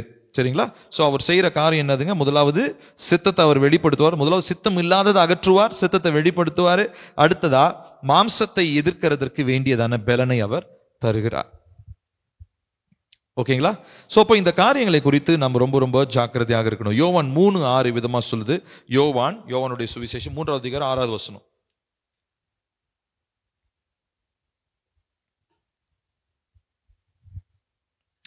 மாம்சத்தினால் பிறப்பது மாம்சமாயிருக்கும், ஆவியினால் பிறப்பது ஆவியாயிருக்கும். யோவான் 3:6. மாம்சத்தினால் பிறப்பது மாம்சமாயிருக்கும், ஆவியினால் பிறப்பது ஆவியாயிருக்கும். இப்ப நம்ம எல்லாருக்குமே 2 பிறவி வந்துருச்சு. என்ன பிறவி? நம்ம மாம்சத்துல பிறந்துட்டோம். அடுத்ததா இயேசு கிறிஸ்துவை ஏற்றுக்கொண்டு நம்ம ஞானஸ்நானம் எடுக்கும் பொழுது நம்ம என்ன பிறவி எடுத்துட்டோம்? ஆவியிலையும் நம்ம பிறந்துட்டோம். ஆனா நிறைய பேர் ஆவியில பிறந்துட்டோம்னு சொல்லியும், ஞானஸ்தானம் எடுத்தவங்கன்னு சொல்லியும், ஆவியில நடக்கிற அனுபவம் இன்னும் அவங்களுக்கு இல்லை. அதனாலதான் இன்னைக்கு நான் சொல்றேன், இந்த ஆவியில நடக்கிற அனுபவம் நமக்கு ரொம்ப ரொம்ப அவசியம். இது இல்லைன்னா மாம்சத்துல பிறந்த கணக்கு மட்டும்தான். நீங்க ஞானஸ்தானம் எடுத்திருக்கலாம், ஞானஸ்தான சர்டிபிகேட் வச்சிருக்கலாம், 10 பேருக்கு முன்னாடி ஞானஸ்தானம் எடுத்தன்ற ஒரு என்ன சொல்றது, ஒரு அத்தாட்சி இருக்கலாம். ஆனா கடவுள் தேவன் உங்களை எப்படி தெரியுமா பார்ப்பாரு? மாம்சத்துல பிறந்தவன் இவன் மறுபடியும் பிறக்காதவனா தான் பார்ப்பார். ஆவியானவர் எனக்குள்ள இருக்கிறதுனால நான் மாம்சத்துல பிறந்தவன் இல்லை, ஆவியானவரோடு நான் உறவு கொள்ளும் பொழுது அப்பதான் நான் ஆவியில பிறந்த ஒரு மனிதனாக நான் மாற்றப்படுகிறேன். சோ நம்ம எல்லாருக்குமே கர்த்தர் இந்த தருணத்தை தருகிறார், ஆவியானவரோடு அந்த நேரத்தை செலவழிக்கும் பொழுது. சோ கர்த்தருக்கு பிரியமானது, பிதாவுக்கு சித்தமான காரியங்களை பரிசுத்த ஆவியானவர் இந்த நேரங்களிலே நமக்கு வெளிப்படுத்துகிறார். ஹல்லேலூயா. சோ நம்ம சித்தமும் அவருடைய சித்தமும் என்ன ஆகுதுங்க? அலைன்மெண்ட் ஆகுது, ஒன்றோடு ஒன்று இணைகிறதாக இருக்கிறது. ஸோ இந்த காரியங்களை நாம் புரிந்து கொள்ள வேண்டியது அவசியமாக. நிறைய பேர் வந்து பார்த்தீங்கன்னா கர்த்தருடைய சத்தத்தை ஒரு சத்தமாக காதல கேட்கறது, இல்லை பாட்டில் வர்றது, அப்படி மாத்திரம் இல்லை. பரிசுத்த ஆவியானவர் எப்படினாலும் என்கிட்ட என்ன பண்ணுவார்? பேசுவார் அப்படின்ற ஒரு புரிந்து கொள்ளுதல் நமக்கு அவசியம். தூக்கத்தில் கனவின் மூலமாக நமக்கு கர்த்தர் நிச்சயமாக பேசுவார். யோபு 13வது அதிகாரம் 3வது வசனத்துல நம்ம ஒரு வசனத்தை வாசிச்சு நம்ம ஜெபிக்க போகிறோம். யோபு 13:3 பாருங்க. இங்க யோபு சொல்றாரு, சர்வ வல்லவரோடே நான் பேசினால் நல்லது, தேவனோடே நான் நியாயத்திற்காக வழக்காட விரும்புவேன். அவர் இருந்த காலத்துல ஆவியானவர் இல்லை. ஏன்னா அவருடைய வாழ்க்கையினுடைய சூழ்நிலையை பார்க்கும்போது அவருக்கு அந்த தாட் வருது, நான் தேவனோடு பேசினா நல்லா இருக்கும். ஏன்னா வாழ்க்கையில் இருக்கிற சூழ்நிலைக்கு அவரால் தான் என்ன பண்ண முடியும்? பதில் தர முடியும். இப்ப அவர் சொல்றாரு, சர்வ வல்லவரோட நான் பேசினால் நல்லது, தேவனோட நியாயம் தீர்க்க வழக்காட விரும்புவேன். என் லைஃப்ல இந்த சூழ்நிலை ஏன் வந்துச்சு? எனக்கு திடீர்னு ஏன் வியாதி வரணும்? என்னுடைய ஆடு மாடுலாம் ஏன் செத்து போனோம்? அந்த டைம்ல அவருக்கு தெரியாது. ஆனா அந்த டைம்ல ஒருவேளை அவருக்கு தேவனோடு பேசுறதுக்கு ஆவியானவர் கூட இருந்திருந்தாருன்னா நிச்சயமா ஆவியானவர் என்ன பண்ணியிருப்பாரு? யோபுக்கு வெளிப்படுத்தியிருப்பார். அன்னைக்கு யோபுக்கு கிடைக்காத பெரிய பாக்கியம் நமக்கு கிடைச்சிருக்கு. நமக்குள்ள எப்பொழுதுமே ஆவியானவர் தங்கி இருக்கிறார், உறவு கொள்ளும்படி அவர் விரும்புகிறார், அவர் ஆசைப்படுறார். அப்ப அவரோடு கூட நம்ம என்ன பண்ணணுங்க? கண்டிப்பா நம்ம உறவு கொள்ளணும், பேசணும், அவரோடு கூட நம்ம பேசணும். நீங்க அவரிடத்துல நேரத்தை நீங்க செலவழிக்க நீங்க தீர்மானம் பண்ணுங்க. சரிங்களா? ஸோ 3 காரியத்தை பார்த்துருக்கிறோம். என்னன்னு முதலாவது பார்த்தது என்னதுங்க? தாழ்மைன்றது எவ்வளோ ரொம்ப ரொம்ப அவசியம் அப்படின்றத பார்த்தோம். அடுத்தது என்ன சொன்னேன்? அவரை வந்து நம்ம வரவேற்கணும். அவர் திடீர்னு அவர் வரமாட்டாரு, வரவேற்கணும். அதுக்கு ரொம்ப முக்கியமா ஒவ்வொரு நாளும் எண்ணெயை வைத்து நம்முடைய தலையின் மேல வைத்து நம்முடைய சரீரத்தை அவருக்கு பிரதிஷ்டை பண்ணி பரிசுத்தப்படுத்தி நம்முடைய சரீரத்தை ஒப்பு கொடுக்கிறது ரொம்ப ரொம்ப அவசியம்னு சொன்னேன். அடுத்து 3வது நான் சொன்ன ஒரு காரியம், அவரோடு வழக்காடணும், அவரோடு கூட நம் காரியமாகும்படி நாம் பேசணும், உறவு கொள்ளணும் அப்படின்றது ரொம்ப ரொம்ப முக்கியமான ஒரு காரியம். நாம் யாரும் எழுந்து நிற்போம். இதனால தேவனை நோக்கி நாம் பார்க்க போகிறோம். இன்னைக்கு நான் 3 காரியங்களை சொல்லியிருக்கேன். வரிசையா இன்னும் அடுத்த ஒரு 10 டேஸ்க்கு கர்த்தர் என்னோடு எனக்கு ஆவியானவர் மூலமாக நான் கற்றுக்கொண்ட காரியங்களை தான் உங்களுக்கு நான் சொல்லித்தரேன். ஆகையினால அடுத்த ஒரு 10 டேஸ்க்கு 3 காரியங்களாக நான் உங்களுக்கு சொல்லித்தர போறேன். இந்த காரியங்களை நல்லா நீங்க கான்ஸ்டன்ட் ரெகுலரா நீங்க கவனிங்க. ஏன்னா கண்டினியூட்டி உங்களுக்கு வேணும். தொடர்ச்சியா நீங்க இதை கவனிச்சீங்கன்னா தான் உங்களுக்கு புரியும். இப்பொழுது நம்ம ஜெபிக்க போகிறோம். பரிசுத்த பிதாவே, சொல்லுங்க. பரிசுத்த பிதாவே, பரிசுத்த ஆவியானவர் மூலமாய் உம்மோடு பேச, உறவாட எனக்கு தேவையான கிருபையை தாரும், தைரியத்தை தாரும். பரலோக பிதாவே, என்னுடைய மீறுதல்களையும் குற்றங்களையும் பொருட்படுத்தாமல் நான் உம்முடைய கிருபையினால் நிரப்பப்பட்டு தாழ்மையின் ஆவியோடு உம்முன் வந்து பேச, உறவாட எனக்கு ஆவியின் பலனை தாரும். பரிசுத்த ஆவியானவரோடு நான் பேசும்பொழுது அவர் பேசுகிற காரியங்களை நான் உணர்வுள்ளவனாய் கேட்கும்படியாக, புரிந்து கொள்ளும்படியாக, கீழ்ப்படியும்படியாக எனக்கு இயேசுவே கிருபை தாரும். என் பிதாவே, நான் ஆவியின் சத்தத்தை கேட்க என் காதுகளை திறந்தருளும். பரிசுத்த ஆவியின் தொடுதலை உணர்வுடையவனாய் நான் ஏற்றுக்கொள்ள எனக்கு தெளிவை இயேசுவின் நாமத்தில் தாரும். பரிசுத்த ஆவியானவர் எனக்கு இந்த நேரத்தில் கற்றுக் கொடுக்கும் காரியங்களை நான் கேட்டு அதன்படி என் வாழ்க்கையை அமைத்து கொள்ள எனக்கு புது கிருபையை தாரும். ஆமென், ஆமென். எல்லாரும் கண்களை மூடி தேவனை நோக்கி பார்ப்போமா?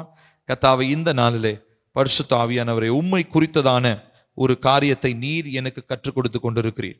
உம்முடைய ஆழங்களை நான் அறிந்து கொள்ளும்படியாக, பிதாவினுடைய ஆழங்களை அறிந்து கொள்ளும்படியாக, மாம்சத்திற்குரிய கிரியைகளிலிருந்து நான் வெளியே வந்து பரிசுத்த வாழ்க்கை வாழும்படியாக, என்னுடைய இருதயத்தின் அறைகள் அப்பா உம்முடைய நிறைவினால் நிரப்பப்படும்படியாக இப்பொழுது உம்முடைய சமூகத்திற்கு நான் வருகிறேன் ராஜா.